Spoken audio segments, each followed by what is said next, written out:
Senator from Iowa, I always ask that the calling of the quorum be suspended. without objection. Yeah. For the past 41 years, I've toured our state to hear from Iowa workers, our community leaders, and our farmers at my annual 99 county meetings. So far this year, I've been in 71.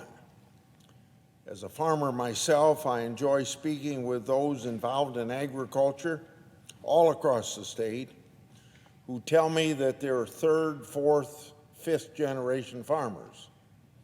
These folks use the same soil and barns as their grandfathers before them. Everyone I speak with intends to leave their land to their children and leave it better than they found it.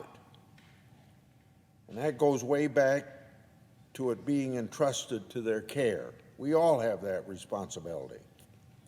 Between the use of cover crops, buffer strips, no-till farming, minimum till farming, more conservation practices than ever before are being used on Iowa's 35 million acres of farmland.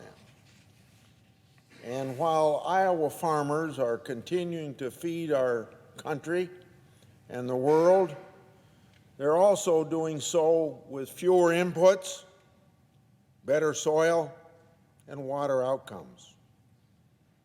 Iowa farmers should be congratulated. However, it seems like there is always a target on the backs of Iowa farmers, and I could say for maybe all American farmers. So I want to get to that target, and that has something to do with this map that I have here of the state of Iowa. Last week, it was reported that the Biden administration is moving forward to add red tape to their operations by rewriting President Trump's Navigable Waters Protection Rule. In my first telephone conversation with then EPA nominee Administrator Regan, now the confirmed administrator, and by the way, confirmed by a unanimous vote of this Senate, I warned Administrator Regan against moving back to the Obama era waters of the U.S. rule, waters of the United States rule that we call WOTUS for short. That's a regulation that they shouldn't move back to because of the burden that is placed on rural areas, including Iowa farmland. In fact, under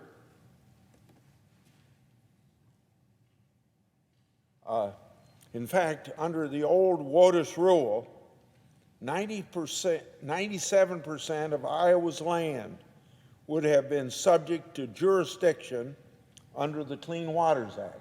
In other words, all of the blue part of Iowa, with the exceptions of these areas that are white, that adds up to the blue area. 97% of this land mass of Iowa would be subject to federal jurisdiction. Adding more federal red tape to a farmer's day-to-day decisions on the farm is government overreach, plain and simple.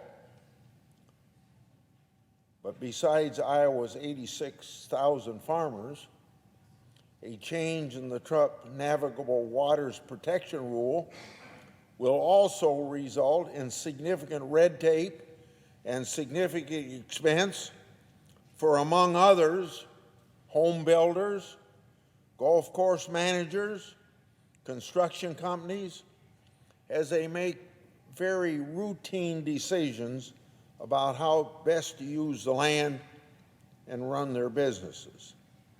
Now imagine that.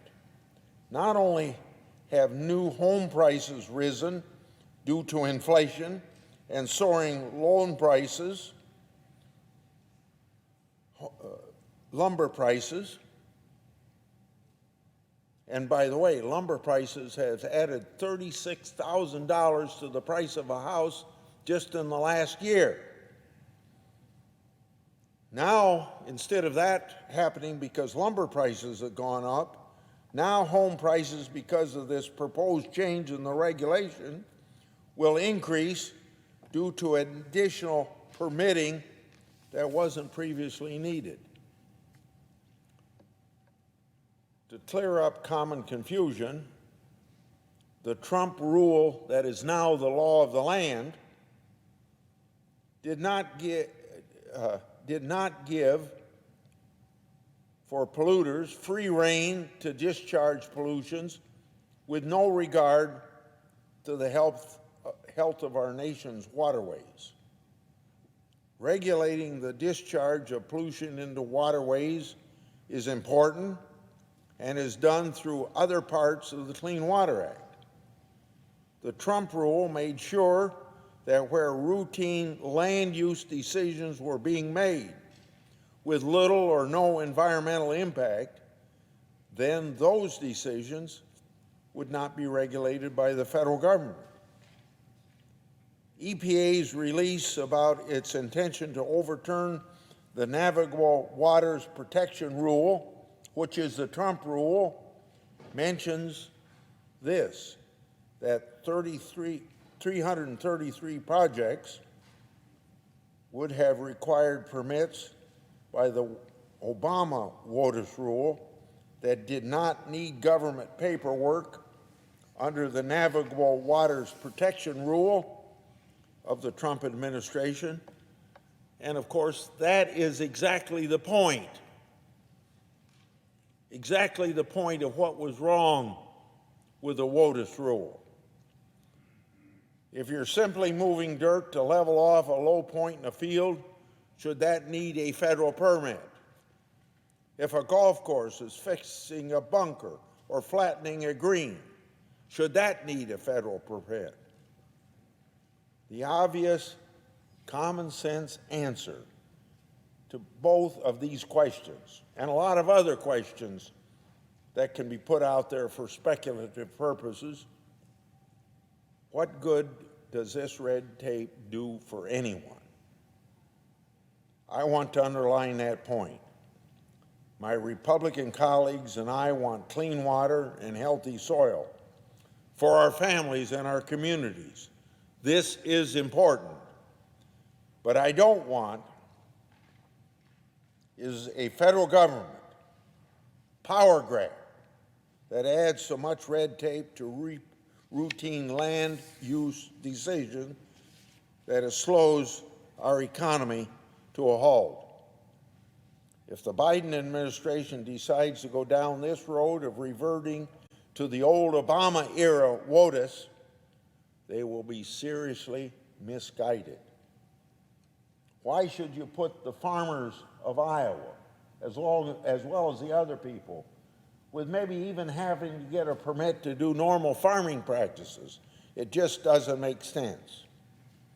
For an administration that is so focused on updating our nation's infrastructure, why does it make sense to propose a rule that only adds costs and delays construction with no identifiable benefit? I urge President Biden and EPA Administrator Regan to listen to the farmers and landowners across the country. Wave the WOTUS rule goodbye. Put away the red tape that's going to come around as a result of what you're planning to do. I yield the floor and suggest the absence of a quorum. Clerk will call the roll. Ms. Baldwin.